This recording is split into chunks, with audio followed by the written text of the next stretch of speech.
लंबे समय से भारत और चाइना के बीच LAC line of actual control, ये LAC भारत और चाइना के बीच की सीमा रेखा है।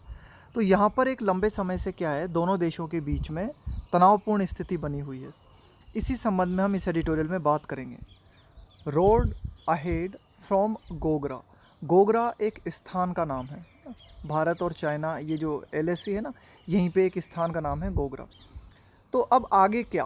रोड अहेड का मतलब है आगे, कि भाई ठीक है, ये जो गोगरा नामक स्थान है, यहाँ पर दोनों देशों ने क्या किया है, दोनों देश मान गए हैं और दोनों देशों ने अपनी जो सेनाएं हैं उनको इस जगह से पीछे लेने का डिसाइड किया है। लेकिन अभी भी शांति पूरी तरीके से स्थापित नहीं हुई है। नॉर्मल कंडीशंस अभी भी जो है नहीं निर्मित हुए हैं। तो अब आगे क्या? गोगरा के बाद अब आगे क्या? While disengagement. डिसएंगेजमेंट का मतलब होता है आपकी जो सेना है ना उसे पीछे ले लेना, है ना, उसको बोलते हैं disengagement.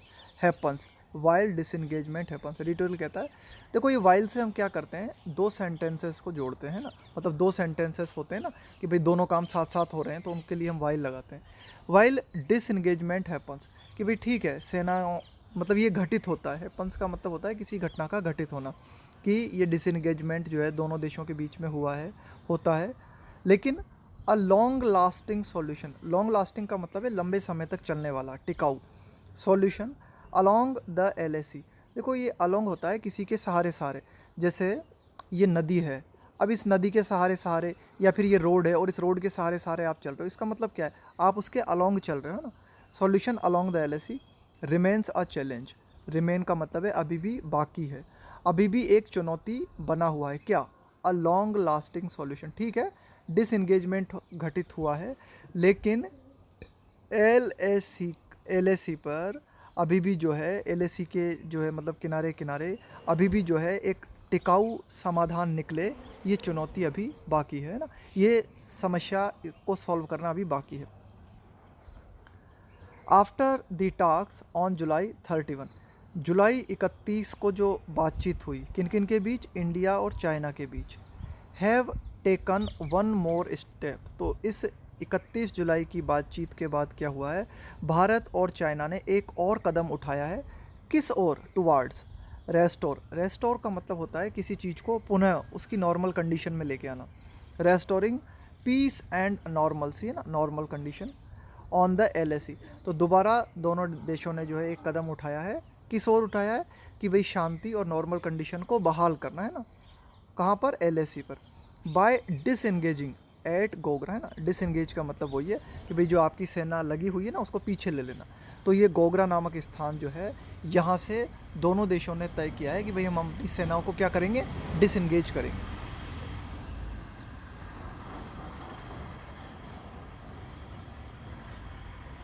It is however, editorial कहता है कि हालांकि, it is however only one step, मात्र सिर्फ यह एक कदम है, यह सिर्फ एक कदम है। And the road ahead towards, और आगे का जो रास्ता है ना, अभी शांति पूरी तरीके से स्थापित नहीं हुए, और आगे की ओर जो रास्ता है, रिटर्निंग टू द स्टेटस को। स्टेटस को का मतलब होता है यथा स्थिति ऑफ अप्रैल 2020, कि अप्रैल 2020 के पूर्व की जो यथास्थिति थी वहाँ तक लौटने के लिए अभी काफ़ी लंबी दूरी तय करनी होगी भारत और चाइना को। बिफोर द टेंशन, क्या हुआ था अप्रैल 2020, मतलब अप्रैल 2020 के पहले एडिटोरियल कहता है कि before the tensions of last summer, कि भाई अप्रैल 2020 के दौरान हमने क्या देखा कि ये जो तनावपूर्ण स्थितियाँ निर्मित हुई है ना लास्ट समर, अपेंडेड, अपेंड का मतलब होता है पलट देना, है ना, कि भाई appended years of a carefully managed, कि मतलब बहुत ही सावधानी पूर्वक दोनों देशों ने मैनेज किया था। क्या?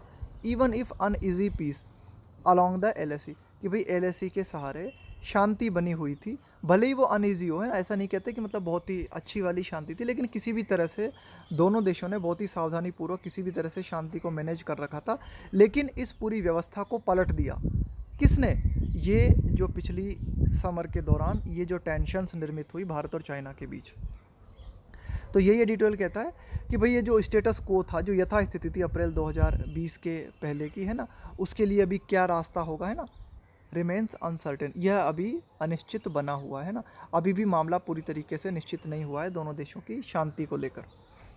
It has taken 12 rounds of military level talks it has taken 12 rounds, है ना, कि भाई आप कह सकते हो कि 12 दौर लगे सैन्य वार्ताओं के, military level talks. Military level talks का मतलब है सैन्य स्तर की 12 वार्ताएं अब तक हो चुकी हैं। To see both sides disengage, कि भाई दोनों पक्षों की ओर से ये देखने में कि दोनों पक्ष जो हैं अपनी सेनाओं को पीछे हटा लें, इसे देखने में लगभग 12 राउंड्स लग गए, है ना, 12 राउंड्स लग गए, यानी कि 12 बार जो है सैन्य स्तर की बातचीत हुई। And put in place, put in place का मतलब है किसी को उसकी जगह पे रखना। And put in place buffer zones, देखो बफर जोन का मतलब होता है एक ऐसा क्षेत्र निर्मित कर देना जिसके लिए दोनों पक्ष राजी हो जाते हैं कि भाई ठीक है, हम इस क्षेत्र में किसी तरह की कोई छेड़छाड़ नहीं करेंगे। And put in place buffer zones in the Galwan valley. और फाइनली जो है एक तरीके से 12 राउंड्स के बाद दोनों देशों ने क्या किया, इस बात के लिए दोनों देश राजी हुए कि भाई ठीक है, ये जो गलवान वैली है इस क्षेत्र में बफर जोन निर्मित कर दिया जाए और दोनों देश यहाँ से पीछे हट जाएं। अब ये गलवान वैली के बारे में बताया गया, कॉमा लगा के जो आगे बात की जा रही है ना, द साइट का मतलब है स्थल ऑफ जून 2020। गलवान वैली 2000 मतलब वो स्थल है जहाँ पर जून 2020 में क्या हुआ था, क्लैश। क्लैश का मतलब है फाइट, लड़ाई। दैट मार्क्ड का मतलब है चिन्हित करना। द वर्स्ट, वर्स्ट का मतलब है बेहद खराब, वायलेंस सिंस 1967, कि 1967 के बाद से 2020 में जाकर सबसे खतरनाक हिंसा हमें देखने को मिली। कहाँ पर, ये जो गलवान वैली नामक क्षेत्र है ना वहाँ पर, है ना भाई। 1967 से जैसा भी हो भारत और चाइना का संबंध, लेकिन फिर भी इतनी खतरनाक हिंसा देखने को नहीं मिली थी। लेकिन जून 2020 में जो है ये फाइट हुई है ना, तो उस स्थल का नाम है गलवान वैली। अब देखो करंट जीके में अगर थोड़ा सा हल्का सा डिफ़िकल्ट प्रश्न बनाए ना, तो इस तरह से पूछा जा सकता है कि भाई ये जो गलवान वैली जो है अभी चर्चाओं में रहा, इसका कारण है। तो अब इसके आपको बता देंगे कि भाई ये, इसके बारे में आपको बोल देंगे कि भाई यहाँ पर अभी हाल ही में एक ज्वालामुखी फटा। दूसरी बात बोल देंगे कि भाई ये वो क्षेत्र है जहाँ भारत और पाकिस्तान के बीच स्थिति तनावपूर्ण बनी हुई है। तीसरी बात आपको बता देंगे कि भाई ये वो क्षेत्र है जो कि एक तरीके से तालिबान के लिए बहुत ही महत्वपूर्ण है ना। तो इस तरह से कुछ भी पूछ कहा जा सकता है ऑप्शंस में। आगे देखते हैं। हाँ, तो बफर जोन निर्मित कर दिए हैं कहाँ कहाँ पर, गलवान वैली में, पेंगोंग लेक में, एंड और कहाँ पे, एंड नाउ पेट्रोलिंग पॉइंट 17 इन गोगरा, है ना। तो ये 3 स्थान है, गलवान वैली है, पेंगोंग लेक है, एंड नाउ PP-17, है ना, पेट्रोलिंग पॉइंट। पेट्रोल का मतलब होता है गश्त, गश्त करते हो ना, ये जो पुलिस गश्त करती है रात में, इसको बोलते हैं petrol. And now patrolling point 17 इन गोगरा, है ना। और ये 3 स्थल हैं, है ना। तो इस ये भी पूछा जा सकता है कि इन तीनों स्थलों की, तीनों की जो है आप कह सकते हो कि तिकड़ी मिला के दी जा सकती है कि वो कौन से 3 स्थल हैं जहाँ पर जो है आप कह सकते हो जिनको बफर जोन घोषित कर दिया गया है। तो गलवान वैली, इसके अलावा पेंगोंग लेक और गोगरा। द डिसएंगेजमेंट, डिसएंगेजमेंट का मतलब मैंने आपको बताया। डिसएंगेजमेंट का मतलब है सेना को वापस ले लेना, है ना। The process at PP-17 took place का मतलब है घटित होना। ऑन अगस्त 4, तो 4 अगस्त को दोनों देशों ने अपनी सेनाओं को वापस लिया। कहाँ से, PP-17 से, पेट्रोलिंग पॉइंट 17 से, 4 अगस्त को और 5 अगस्त को। With a return to permanent basis, और जो है इनकी सेनाएं थी, है ना, फाइनली जो है लौट गई कहाँ पे, अपने परमानेंट बेस। देखो बेस का मतलब होता है आधार, भाई जैसे सेना अपना कैंप डालती है ना, अपना आधार स्थापित करती है ना कहीं भी, उसको बोलते हैं base. The next round of talks will discuss PP-15 in hot springs, कि भाई अगली जो वार्ता होगी भारत और चाइना के बीच, उसमें क्या डिस्कस किया जाएगा, PP-15, है ना, पेट्रोलिंग पॉइंट 15 जो कि हॉट स्प्रिंग्स में है, इसको डिस्कस किया जाएगा ना, इसके बारे में एक इंपॉर्टेंट प्रश्न, बहुत ही इंपॉर्टेंट इंग्लिश की दृष्टि से, डिस्कस के बाद हम अबाउट का प्रयोग नहीं करते, है ना। अबाउट का प्रयोग अगर डिस्कस के बाद आप देखते हो ना तो ये गलत है ना। डिस्कस में ऑलरेडी इंक्लूडेड होता है अबाउट, है ना। जब भी आप किसी चीज़ को डिस्कस करते हो ना, डिस्कस का मतलब ही होता है किसी के बारे में बात करना। तो डिस्कस के बाद हम अबाउट प्रीपोजिशन नहीं लगाते ना, काफ़ी इंपॉर्टेंट है ये। आगे देखते हैं।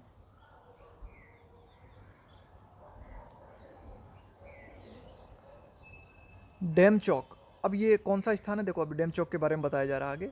वेयर चाइना हैज़ ट्रांसग्रेस्ड, ट्रांसग्रेस का मतलब होता है एक तरीके से उल्लंघन करना किसी चीज़ का, है ना, वायोलेशन, उसको बोलते हैं हम ट्रांसग्रेस्ड। इन रिलेटिवली, तुलनात्मक रूप से, smaller numbers than the deployment, deployment का मतलब है सेना की तैनाती, है ना, अपनी सेना को तैनात कर देना। Seen in Pangong lake, editorial कहता है कि डेमचौक वो क्षेत्र है जहाँ पर चाइना ने, वहाँ पर भी चाइना ने अतिक्रमण किया है, उल्लंघन किया है। हालांकि तुलनात्मक रूप से वहाँ पर कम सेना तैनात की गई है, तुलनात्मक रूप से मतलब जैसे पेंगोंग ले गए, वहाँ पर चाइना ने अपनी ज़्यादा सेना को तैनात किया है ना। इसकी तुलना में यहाँ पर कम सेना को तैनात किया गया है। कहाँ पर? डेमचौक नामक क्षेत्र पर। लेकिन ये डेमचौक नामक जो क्षेत्र है ना, अब देखो ये यहाँ से लेके और यहाँ तक, ये थी एडिशनल इन्फॉर्मेशन। अब डायरेक्ट पढ़ो इसे। Demchok also remains unresolved. Unresolved का मतलब है जिसे हल नहीं किया गया है, कि डेमचौक ऐसा क्षेत्र है जो अभी भी सॉल्व नहीं किया गया है ना, ये अभी भी अनरिजॉल्व बना हुआ है। Beijing has appeared unwilling. भाई ये जो बीजिंग है ना, चाइना के लिए कहा जा रहा है, हैज़ अपीयर्ड, भाई चाइना ऐसा प्रतीत हुआ है। अनविलिंग, अनविलिंग का मतलब होता है रिलक्टेंट, अनिच्छुक होना, किसी काम को करने के लिए राजी ना होना। टू डिस्कस, देखो फिर दोबारा से डिस्कस आया, और डिस्कस के बाद में कोई प्रेपोजिशन नहीं है ना। डिस्कस द स्ट्रेटजिकली, देखो स्ट्रेटजिकली का मतलब होता है सामरिक दृष्टि से महत्वपूर्ण, युद्ध की दृष्टि से महत्वपूर्ण, है ना, रणनीति संबंधित। तो Beijing has appeared unwilling to discuss the strategically significant Depsang plain. Plain का मतलब है यहाँ पे मैदान, कि भाई चाइना जो है ऐसा लगता है कि अनिच्छुक है, कि भाई जो रणनीतिक रूप से महत्वपूर्ण क्षेत्र है ना, डेप्सांग प्लेन्स है ना, तो इनके संबंध में चर्चा करने के लिए चाइना ऐसा लगता है कि अनिच्छुक है ना, राजी नहीं है। अब देखो डेप्सांग प्लेन्स के बारे में बताया जा रहा है कॉमा लगा के, क्या ये वो स्थान है वेयर द चाइनीज साइड, जहाँ पर चाइना ने क्या किया है, has been blocking, China block करता रहा है ना, लगातार जो है अवरोध निर्मित करता रहा है इंडियन पेट्रोल्स, कि भारतीय गश्त जो है ना, भारतीय सेनाओं की जो गश्त है उसमें लगातार इस क्षेत्र में चाइना बाधा डालता रहा है। द बफर जोन मॉडल, तो मैंने बताया आपको बफर जोन मॉडल का मतलब है एक ऐसा क्षेत्र निर्मित कर देना जिसके लिए दोनों पक्ष राजी हो जाते हैं कि भाई ठीक है, हम इस क्षेत्र में एंटर नहीं करेंगे। देखो लिखा हुआ है यहाँ पे, the buffer zone model where both sides temporarily cease. Cease का मतलब है थोड़ी देर के लिए रोक देना, है ना, बोलते हैं ना सीज फायर। सीज फायर का मतलब होता है कि भाई ठीक है, कुछ देर के लिए युद्ध को विराम दिया गया है ना, तो सीज का मतलब होता है विराम देना, रोकना। सीज पेट्रोलिंग इन डिस्प्यूटेड एरियाज, डिस्प्यूटेड का मतलब है विवादित, है ना। तो देखो अब क्या मतलब हुआ इसका, द बफर जोन मॉडल, इसके बारे में एक्सप्लेनेशन दिया गया है कॉमा लगा के, कि बफर जोन मॉडल जो है वो मतलब वहाँ पर क्या करते हैं, जो दोनों पक्ष हैं वे थोड़ी देर के लिए जो है पेट्रोलिंग को विवादित एरियाज़ में, विवादित जो क्षेत्र है ना उनमें थोड़ी देर के लिए गश्त को रोक देते हैं। तो ये आगे एडिटोरियल बोलते हैं। अब देखो ये यहाँ से लेके और यहाँ तक ये हो गई एडिशनल जानकारी। The buffer zone model has appeared, कि भाई बफर जोन मॉडल जो है ऐसा प्रतीत हुआ है, टू वर्क सो फार, अब तक काम करता हुआ प्रतीत हुआ, ऐसा लगा है कि भाई इस बफर जोन मॉडल ने काम किया है इन कीपिंग द पीस, है ना, कि भाई किसी तरह से इसने शांति बनाए रखी है।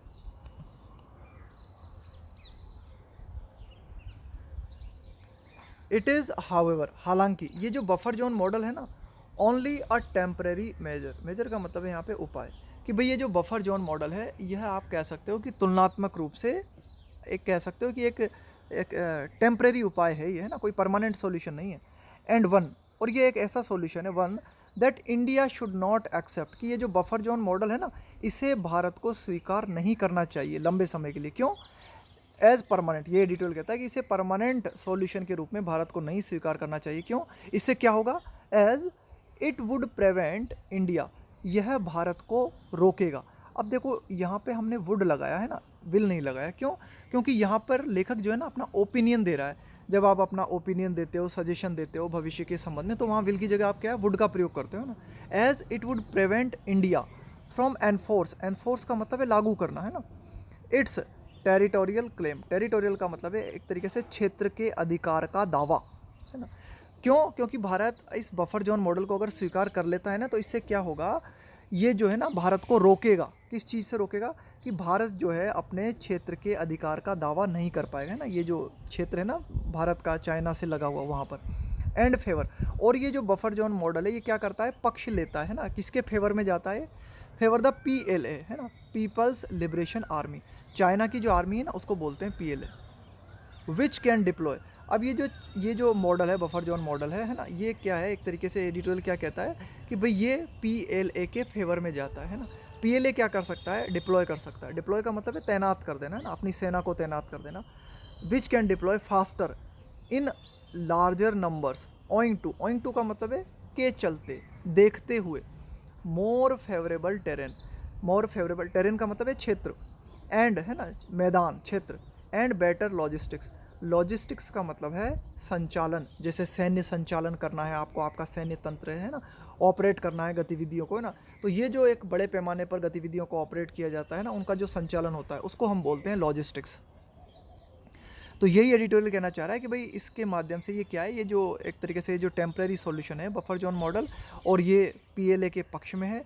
पीएलए क्या कर सकता है आगे चल के, जो एक ज़्यादा मात्रा में अपनी सेनाओं को जो है तैनात कर सकता है ना, ओइंग टू। और वो क्यों तैनात कर सकता है, क्योंकि ये जो है ना ज़्यादातर चाइना के फेवर में है, ये कंडीशंस है ना, ये एडिटोरियल कहना चाह रहा है चाइना के फेवर में है। यहाँ की संचालन जो है चाइना बेहतर तरीके से कर सकता है ना, उसका सैन्य तंत्र यहाँ पर बहुत ही बेहतर तरीके से अपने आप को संचालित कर सकता है।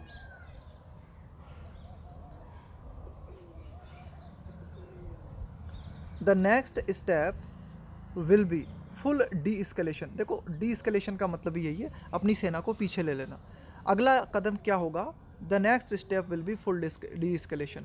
तो देखो ये जो इनकी बातचीत चल रही है ना, उसका अगला कदम होगा कि वे अपनी सेनाओं को क्या कर लेंगे, पीछे लेंगे, है ना। The next step will be full D escalation। अब यहाँ पे हमने विल लगाया, क्यों, क्योंकि यहाँ पर लगभग चीज़ें, मतलब विल का मतलब है कि भाई चीज़ें श्योर है, ऐसा पक्का होगा, तब आप विल लगाते हो ना कि भाई ऐसा होगा ही होगा फ्यूचर में। तो अगला कदम जो भारत और चाइना का होगा वो क्या होगा कि अब वे फुल डी escalation के लिए बात करेंगे। एंड अ विड्रॉल, विड्रॉल का मतलब है वापसी, of some of the new forward deployments का मतलब भी वही सेना की तैनाती। And withdrawal of some of the new forward deployment, है ना, फॉरवर्ड का मतलब है आगे की ओर, है ना, आगे आना। तो यही अगला कदम जो होगा उसमें क्या किया जाएगा, पूरी तरीके से सेनाओं को वापस लिया जाएगा। और क्या किया जाएगा कि ये जो नई सेनाओं की तैनाती की गई ना, उनको भी जो है वापस लिया जाएगा। और ये नई सेना की तैनाती क्यों हुई है, that have come up close to the LAC। ये जो नई सेना की जो तैनाती हुई है ये बिल्कुल निकट आ गई है, किसके निकट आ गई है, LAC के।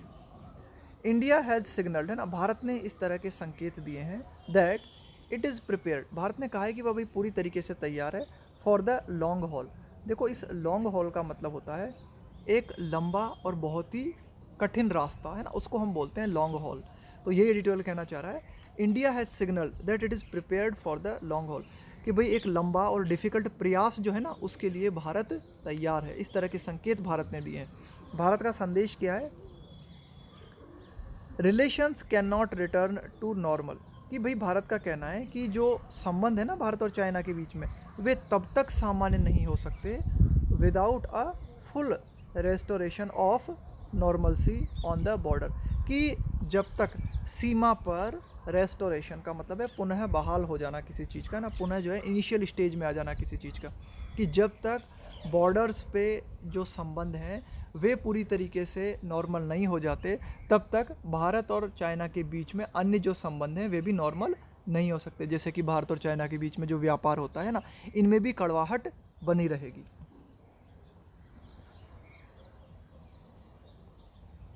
वाइल, जबकि द स्ट्रेटजिक मोटिवेशंस, स्ट्रेटजिक का मतलब है कि भाई युद्ध से संबंधित, भाई ये चाइना ने ऐसा क्यों किया, किया क्यों है, मतलब चाइना ने ये जो अतिक्रमण करने की कोशिश की है, आगे बढ़ने की कोशिश की है ना, इसके पीछे क्या मोटिवेशंस हो सकते हैं, क्या प्रेरणा हो सकती है।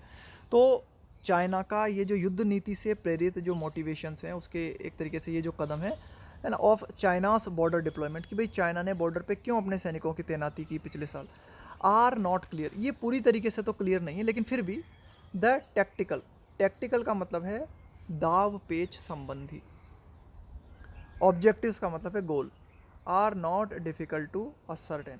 असर्टेन का मतलब होता है किसी चीज़ को सुनिश्चित करना। एडिटोरियल कहता है कि भाई ठीक है, पूरी तरीके से चाइना के क्या उद्देश्य हैं वे क्लियर नहीं है, लेकिन फिर भी जो कुछ दाव पेच से संबंधित जो चाइना के जो उद्देश्य हैं ना, उनको सुनिश्चित करना कोई ज़्यादा कठिन बात नहीं है। क्यों, देखते हैं। सिंस द 2017 डोकलाम क्राइसिस, कि भाई 2017 में जब से ये डोकलाम विवाद हमें देखने को मिला है ना, China has consistently stepped up. China ने क्या किया है, कंसिस्टेंटली मतलब लगातार, है ना, कंटिन्यूसली। स्टेप्ड अप का मतलब है और ज़्यादा तेज़ी लाना किसी चीज़ में, stepped up. Building new permanent airbase, airbase का मतलब होता है हवाई सैन्य अड्डे, है ना, हवाई सैन्य केंद्र, कि भाई वहाँ मतलब चाइना क्या करना चाहता है, एयरबेस निर्मित करना चाहता है। एयरबेस का मतलब हुआ कि चाइना की सेना वहाँ पर क्या करना चाहती है, वहाँ से जो है अपने विमान ऑपरेट कर सके, है ना, ऐसे अड्डे या ऐसे स्थान सुनिश्चित करना चाहता है ना। तो यही एडिटोरियल कहना चाह रहा है कि भाई 2017 में जब से डोकलाम विवाद हुआ था तब से चाइना क्या कर रहा है, लगातार नए जो है आप कह सकते हो कि नए एयर बेस निर्मित करने की कोशिश कर रहा है। एंड एयर डिफेंस यूनिट्स, इसके अलावा एयर डिफेंस यूनिट्स में क्या होता है, आप जो है कुछ ऐसे स्थल तैयार करते हो, है ना, अपनी सेना को आप तैनात करते हो और वहाँ पे कुछ ऐसा सिस्टम निर्मित करते हो जिससे कि आप क्या कर सको, हवाई रूप से अपने आप को सुरक्षित कर सको। भाई आपके ऊपर हवाई हमले हों तो उनका आप प्रतिरोध कर सको। क्लोजर टू द LAC, तो लगातार चाइना क्या कर रहा है, ये जो लाइन ऑफ एक्चुअल कंट्रोल है इसके निकट अपने एयर डिफेंस यूनिट्स और एयरबेस को निर्मित करने की कोशिश में लगा हुआ है, with at least 13 new positions coming up since then. भाई 2017 से हमने क्या देखा है, तब से हमने देखा है कि LAC के निकट 13 नई जगहों पर चाइना ने क्या किया है, अपने एयरबेस और अपने एयर डिफेंस यूनिट्स इस्टेब्लिश किए हैं। अकॉर्डिंग टू, ऐसा किसके अनुसार है, एन एनालिसिस, एक विश्लेषण किया गया है, ऑफ सैटेलाइट इमेजेस फ्रॉम स्ट्रेटफर। ये जो स्ट्रेटफर है एक कंपनी है, तो इस कंपनी ने सैटेलाइट के माध्यम से, उपग्रह के माध्यम से कुछ इमेजेस ली हैं और उन इमेजेस के विश्लेषण के आधार पे हम इस बात को कह सकते हैं कि लगभग 13 नई जगहों पर चाइना ने क्या किया है, अपने एयरबेस और एयर डिफेंस यूनिट्स स्थापित किए हैं।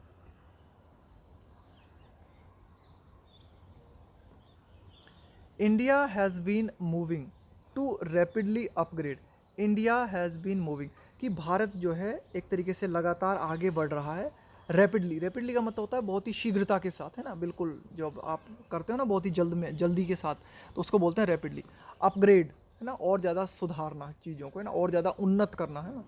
Upgrade its on infrastructures to close the gap. अब देखो जब चाइना इतना ज़्यादा आगे बढ़ रहा है ना, तो ये एक तरीके से वहाँ पर जो गैप निर्मित है ना, यानी कि भारत एक तरीके से आप कह सकते हो कि सैन्य दृष्टि से भारत की जो कमज़ोर क्षमताएं हैं उनको भरने की कोशिश है ना। भारत भी क्या कर रहा है, अपना इंफ्रास्ट्रक्चर, अपना ये जो सैनिक ढांचा है ना, इसको अपग्रेड करने की भारत भी जो है लगातार कोशिश कर रहा है।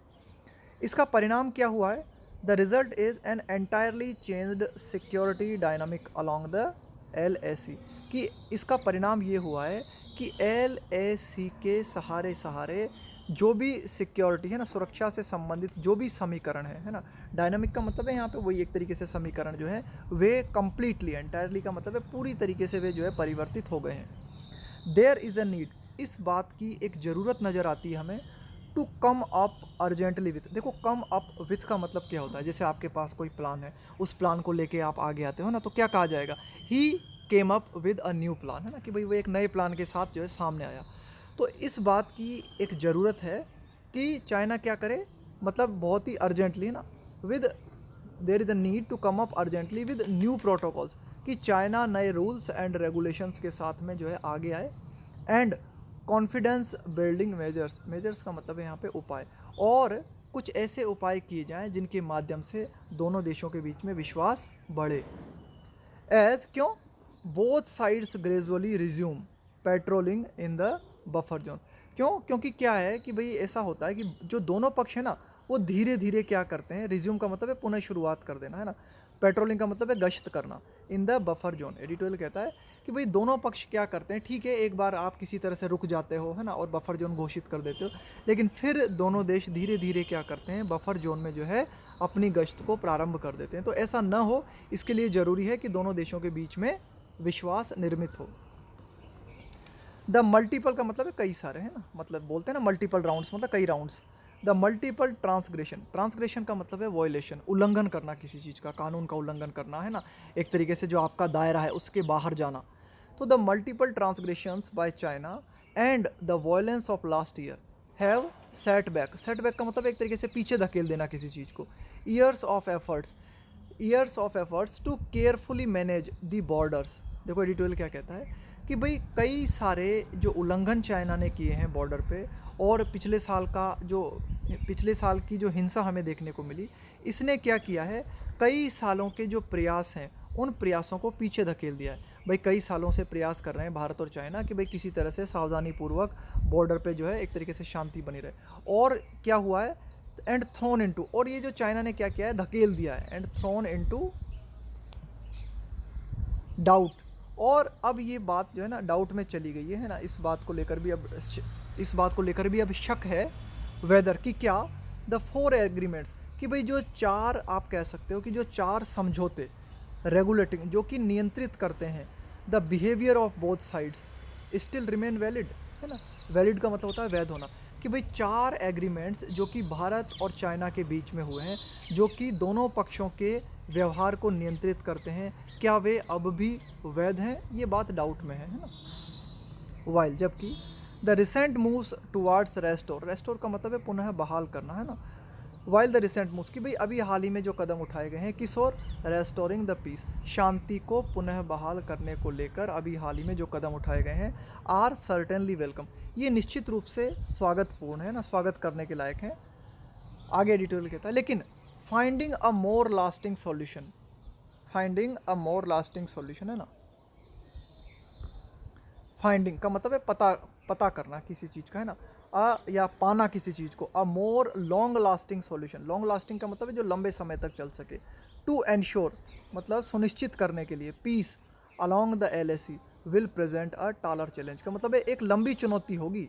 क्या होगी लंबी चुनौती, एडिटोरियल कहता है कि ठीक है, अभी हाल ही में दोनों देशों ने जो कदम उठाए हैं शांति को पुनः बहाल करने को लेकर, ये स्वागतपूर्ण है, लेकिन शांति स्थापित करने के लिए LAC के सहारे, LAC के किनारे किनारे शांति स्थापित करने के लिए एक, मतलब आप कह सकते हो कि टिकाऊ समाधान को प्राप्त करना, है ना। यहाँ फाइंडिंग का मतलब है प्राप्त करना, है ना। टिकाऊ समाधान को प्राप्त करना एक लंबी चुनौती होगी, है ना।